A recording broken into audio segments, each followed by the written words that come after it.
There is a quiet thief that walks through every home, every life, every dream, and most of us never notice him until our hands are empty.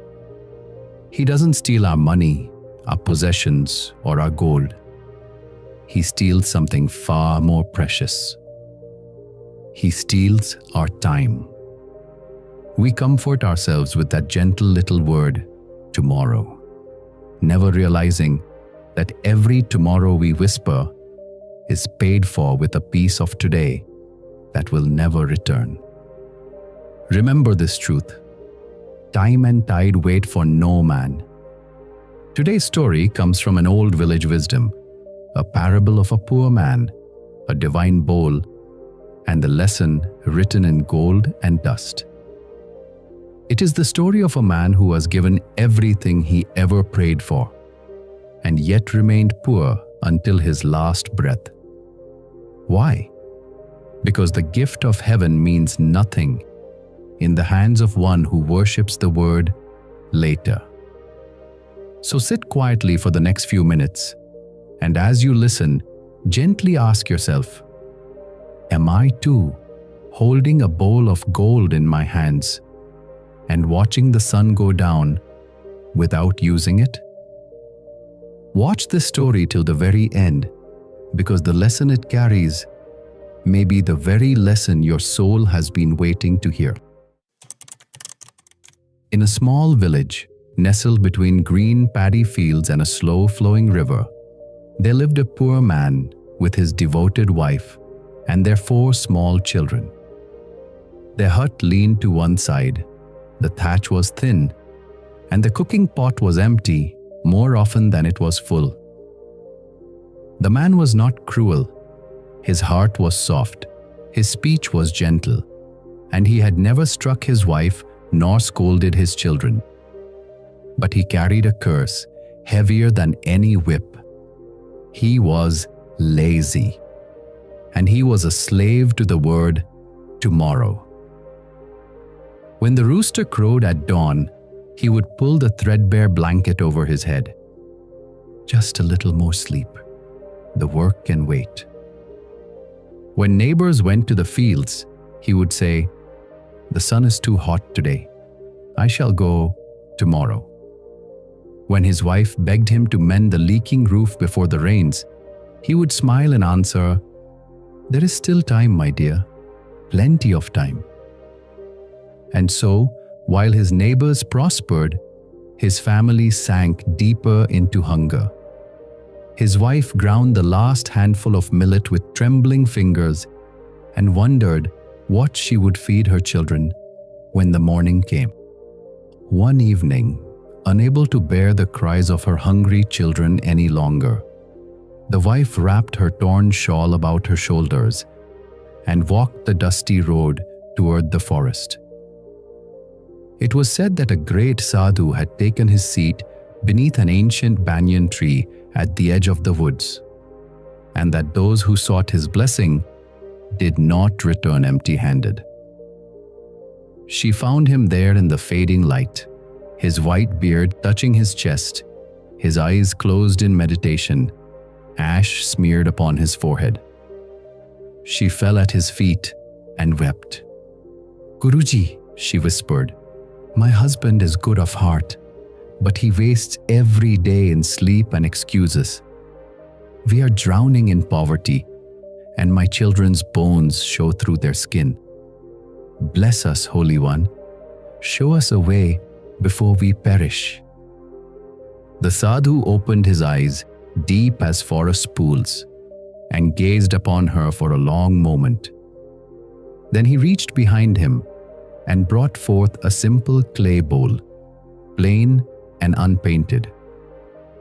"Daughter," he said softly, "this is no ordinary vessel. It is an Akshar Patra, an inexhaustible bowl. Listen carefully to its sacred law."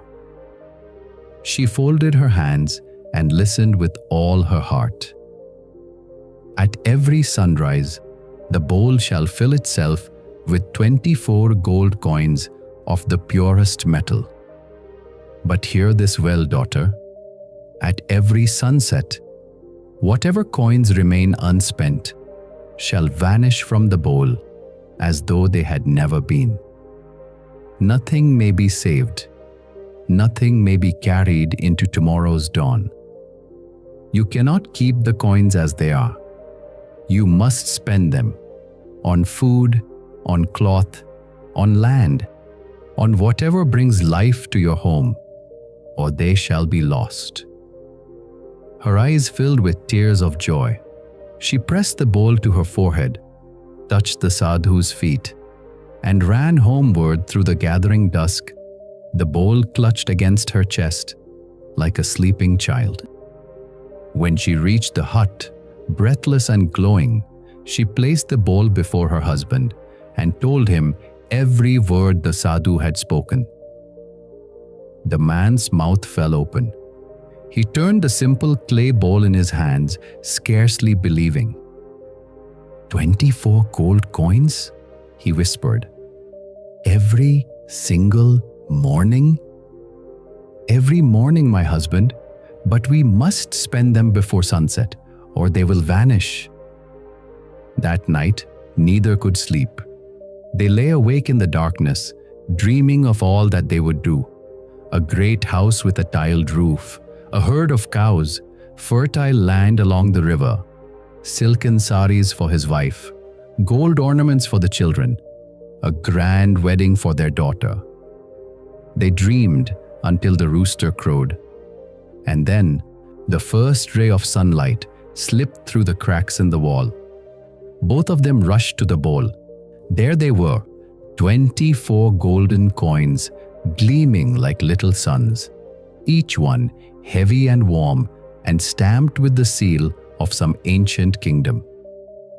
The man lifted them in his palms and laughed like a child. His wife touched them to her forehead in gratitude. For the first time in years, the family ate a proper meal. The wife took a single coin and hurried to the market and returned with rice, lentils, vegetables, ghee, and a length of cotton cloth for the children. The little ones laughed and clapped their hands. The hut, for one brief morning, felt like a palace. After the morning meal, the wife turned to her husband with shining eyes. My dear, we must hurry now. Take the remaining coins to the great market in the next town. Buy us a better house. Buy a piece of land along the river. Buy jewelry that we can keep. Buy bullocks and a plow. Quickly, my husband, before the sun sets, before the coins vanish. The man patted his stomach contentedly and stretched his arms. Oh, dear wife, why do you worry so? The whole day stretches before us. Let me first finish my breakfast in peace. A man cannot work on an empty stomach, can he? He ate slowly, savoring every grain of rice, every drop of dal, as though he had all the time in the world. His wife watched the sun climbing higher in the sky, and her heart began to flutter with worry. When at last the meal was done, the man yawned and rubbed his belly. Such a heavy meal. The sun is still high, plenty of time before evening. Let me rest just a little. A short nap will give me strength for the long walk to the market. He lay down upon the mat. He told himself it would be only a few minutes. When he opened his eyes, the sun was directly overhead. Oh, he cried, sitting up. I have slept too long. I must hurry. He took a small cloth sack, poured the 23 remaining coins into it, tied it tightly, and set off down the dusty road toward the market town. The afternoon sun was merciless. It beat down upon his head and shoulders. His feet grew sore. His mouth grew dry. The road shimmered with heat, and the market town seemed very far away. He had walked but a short distance when he came upon a great peepal tree, spreading its cool shade across the road. Beneath it, the earth was dark and mossy, and a soft breeze whispered through the leaves. The man stopped. He wiped the sweat from his brow. "Why am I rushing so?" he said to himself. "The bowl is safe at home. Tomorrow the sun will rise again, and 24 new coins will appear. Even if I spend nothing today, what does it matter? There will always be more tomorrow. Let me rest just a few minutes beneath this lovely tree, and then I shall continue." He sat down. He leaned against the cool trunk. He set the sack of gourd beside him. The leaves rustled softly. A quail called from a distant branch. His eyelids grew heavy as stones. He told himself he would rest only for a moment.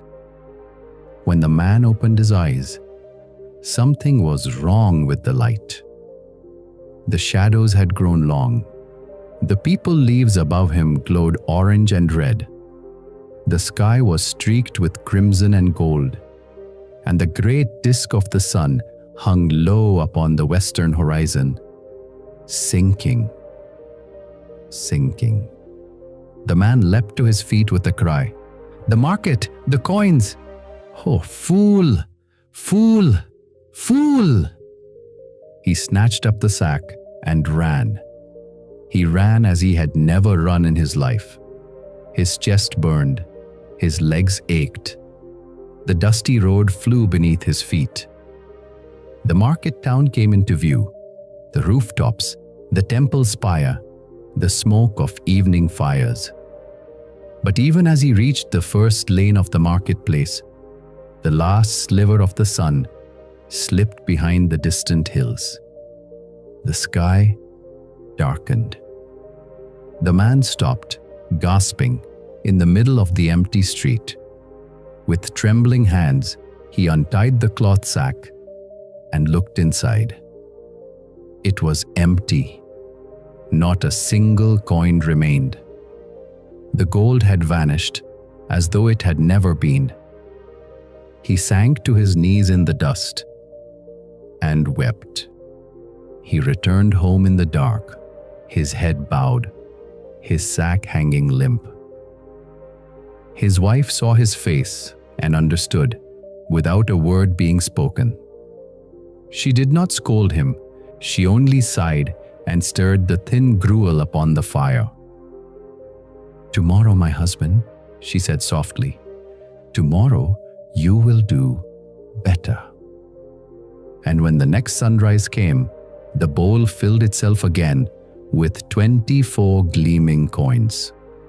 She placed them in his hands with tears in her eyes and pleaded with him to hurry to the market. But the same thing happened.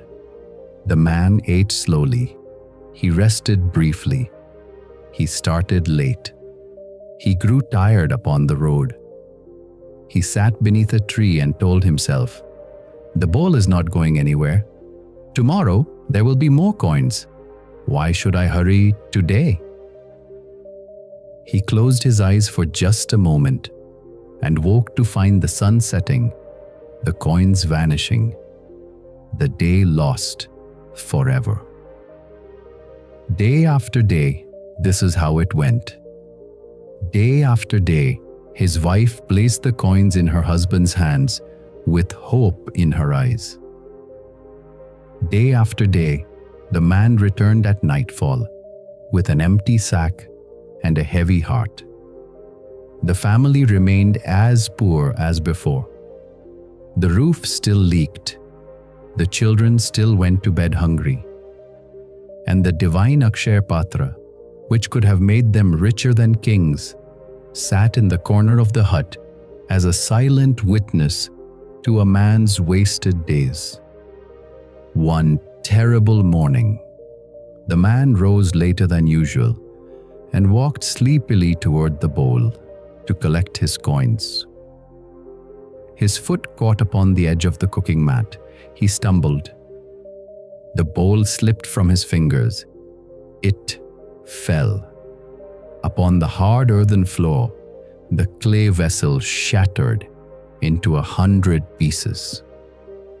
For one frozen moment, the man stared. Then he fell to his knees among the broken shards. He gathered them in his trembling hands. He tried to fit them together. He pressed them to his chest. He wept, as a man weeps when he has lost something he can never recover. His wife came running. When she saw what had happened, she said nothing. She only sat beside her husband and laid a gentle hand upon his shoulder. The sun rose, the sun set, and no coins came again. My dear friend, pause for a moment and let this story sink deep into your heart. Because this story is not about a poor man in some forgotten village. This story is about you. This story is about me. This story is about every single soul who has ever whispered the word tomorrow. That clay bowl, the Akshaya Patra, is not a fairy tale. It is real. You hold it in your hands at this very moment. Every morning, when you open your eyes and the first light of dawn touches your face, the divine bowl of your life fills itself with 24 golden coins. Not coins of metal, but coins of time. 24 gleaming hours, each one heavy with possibility, each one stamped with the seal of heaven itself. And just like the bowl in our story, when the sun sets, whatever you have not spent vanishes forever. You cannot save an hour. You cannot carry a single minute into tomorrow. Time is what we want most, but what we use worst. The lazy man in our story did not lose his gold because the gods were unkind. He lost it because he believed the lie that fools every generation. The lie that there will always be more tomorrows. He thought, the bowl is not going anywhere. Why should I hurry today? And so he ate slowly. He rested briefly. He started late. And the sun set on his dreams again and again. How many of us live exactly the same way?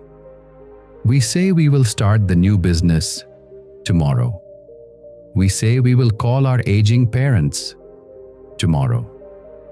We say we will read the book, begin the prayer, mend the broken relationship, take the first step tomorrow.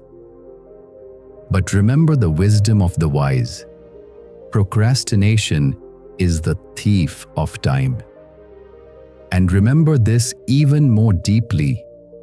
You may delay, but time will not. Look at how the story ends. The bowl breaks. And one day, for every single one of us, the bowl will break too. The day will come when no more sunrises fill our hands with golden hours. And on that day, what will matter is not how many coins we were given, but how many we actually spent on love, on work, on kindness, on becoming the person we were meant to become. As the wise have said for centuries, time and tide wait for no man. The sun does not pause because you are tired. The hours do not slow down because you are not ready. Whether you sit beneath the peepal tree or walk toward the market, the day moves on at the same speed, and at sunset, it is gone. There is a powerful saying, procrastination is the thief of time. It does not break down your door. It does not announce itself. It simply sits beside you on the mat, whispers gently in your ear, and walks away with hours of your life that you can never get back. And one more truth worth carving into your heart. You may delay, but time will not. So please, hear me when I say this. Stop waiting. Stop dreaming without doing. The two greatest gifts you have been given in this lifetime are patience and time. And as the old saying reminds us, the two most powerful warriors are patience and time. But patience without action is only sleep dressed in noble clothing. The dreams in your heart, that book you want to write, that skill you want to learn, that forgiveness you want to offer, that journey you want to begin, they're the market town in the distance. The peepal tree of comfort and later will always whisper to you sweetly. But the sun is setting. The sun is always setting. Yesterday is gone. Tomorrow has not yet come. We have only today. Let us begin. Look around at the people whose lives you admire. They are not blessed with extra hours. They have the same 24 coins you do. The difference is simple. They spend them. They wake up and they begin. They do not wait for the heat to fade or the mood to arrive or the perfect plan to appear. Start before you feel ready. Walk before the road feels easy. Use today's coins today, because no power in heaven or earth can return to you a single hour that has slipped past the horizon. It's time to register these words deep inside your heart. 1. Time and tide wait for no man. 2. The two most powerful warriors are patience and time. 3. Time is what we want most, but what we use worst. 4. Yesterday is gone. Tomorrow has not yet come. We have only today. Let us begin. 5. Procrastination is the thief of time. 6. You may delay, but time will not. Now, I want to hear from you, my dear friend. Tell me in the comments below, what is the one thing you have been postponing for too long? The one dream sitting in the corner of your heart, waiting for tomorrow.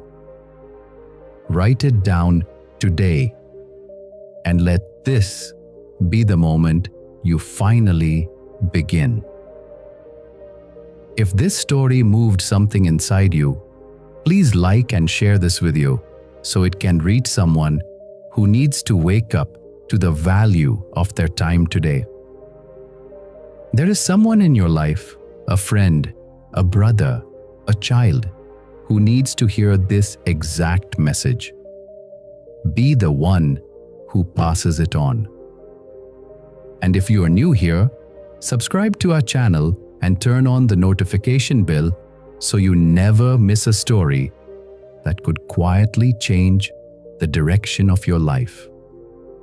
I'll be back again with another powerful story. Until then, be patient, stay grateful, and remember, every sunrise places 24 golden coins into your hands. Spend them well, because the sun is already moving. Your life is waiting. Begin today.